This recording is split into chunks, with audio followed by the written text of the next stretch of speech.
بسم اللہ الرحمن الرحیم. ناظرین السلام علیکم. میں ہوں آپ کے میزبان صابر شاکر وفاقی دارالحکومت اسلام آباد سے. ایک اہم خبر، اچھی خبر ہے. پہلے تو وہ خبر تھی افسوسناک.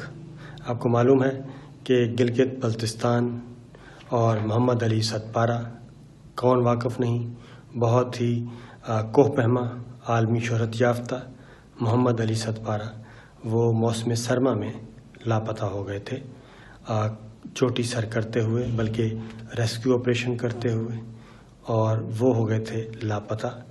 بہت زیادہ کوشش کی گئی، افواج پاکستان نے بھی کی، لیکن موسم کے آگے کوئی نہ ٹھہر سکا. اور اب موسم تھوڑا سا بہتر ہوا تو ان کی تلاش جاری تھی، اور اب خبر یہ آ چکی ہے کہ محمد علی ستپارہ کی ڈیڈ باڈی جو ہے وہ گئی ہے مل، اور ان کے بیٹے نے اس آپریشن میں حصہ لیا.